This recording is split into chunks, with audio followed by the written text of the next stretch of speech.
4.3 right triangle trigonometry, you're going to find that this is a lot of review of what we've already done. Remember we said SOHCAHTOA?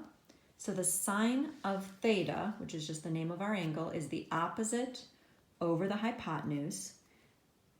Cosine is the adjacent over the hypotenuse. Tangent is the opposite over the adjacent.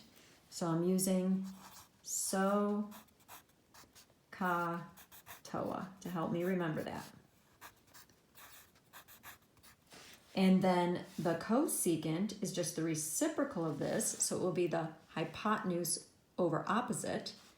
The secant is the reciprocal of the cosine, so it will be the hypotenuse over the adjacent. And the cotangent will be the reciprocal of the tangent, so it will be adjacent over opposite. And remember the Pythagorean theorem, very important, a squared plus b squared equals c squared. So if we want to find the value of each of the 6 trigonometric functions of theta in the figure, here's theta, my angle right here. And if they only give you 2 of the sides, you're going to have to use the Pythagorean theorem to find the third side. So do a squared plus b squared equals c squared. This is 9 plus 16, which is 25. And then take the square root is 5. So if I want the sine of theta, I want the opposite over the hypotenuse. Opposite over hypotenuse, so it's 3/5. The cosine of theta is the adjacent over the hypotenuse for theta, 4/5. The tangent is the opposite over the adjacent, 3/4. And then the cosecant is just the reciprocal of the sine. The secant is just the reciprocal of the cosine. The cotangent is the reciprocal of the tangent. So if I have this figure, and I want to find the value of each of the 6 trigonometric functions, I don't know this side right here, which is a leg. I know the hypotenuse. So I'm going to use the Pythagorean theorem, 3 squared plus b squared equals 8 squared. That's going to be 9 plus b squared equals 64. Then take 64 minus 9. That's 55. Then take the square root. So this missing side right here is radical 55. So the sine of theta would be the opposite over the hypotenuse, 3/8.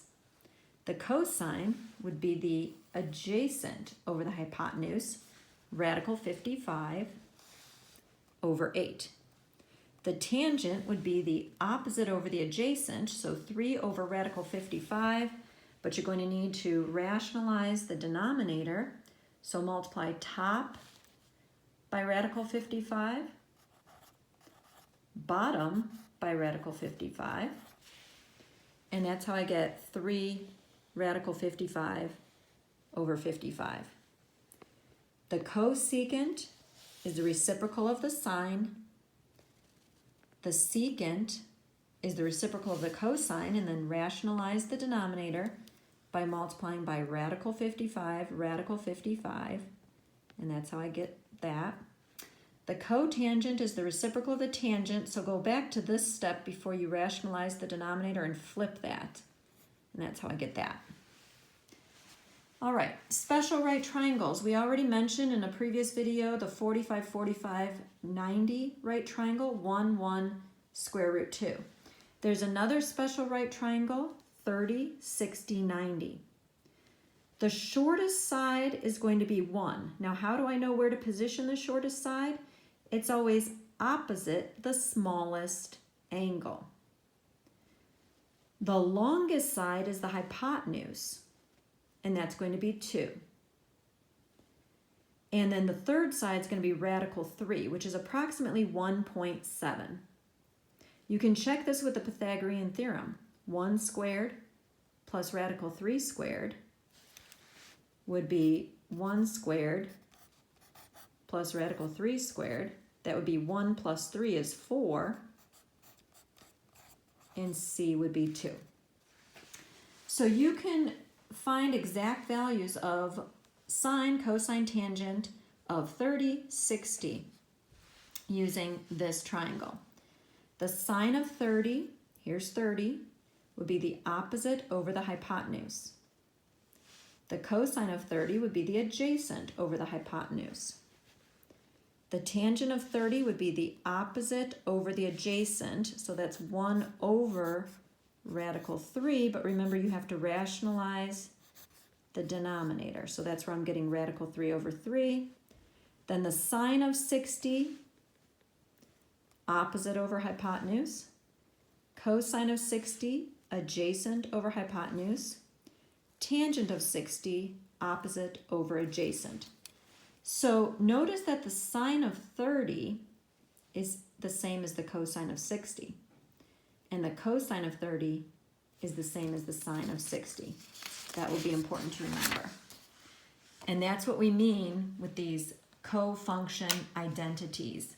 That's all this is saying right here, is that the sine of an angle is the same as the cosine of 90 minus that same angle. The cosine of an angle is the same as 90 minus that angle. The tangent of an angle is the same as the cotangent of 90 minus that angle. And then it also works for cosecant, secant, and cotangent. So if you want to find a cofunction with the same value as the given expression, for the sine of 35 degrees, it's the same as the cosine of 90 minus 35, which is 55. For the cotangent of pi over 6, I'm going to use pi over 2 for 90 degrees because this is in radians. And so I take pi over 2 minus pi over 6. And when you get a common denominator, so multiply top and bottom by 3 to get 3 pi over 6 minus pi over 6 is 2 pi over 6, which reduces to pi over 3. If I want the cosecant of pi over 3, I'm going to take the secant of 90 degrees, which in radians is pi over 2, minus pi over 3. You're going to need to get a common denominator of 6. And when you subtract your fractions, this will be 3 pi over 6 minus 2 pi over 6 is 1 pi over 6.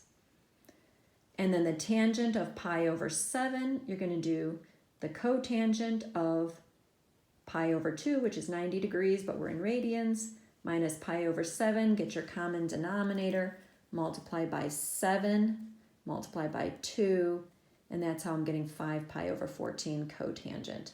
So these are called co-functions.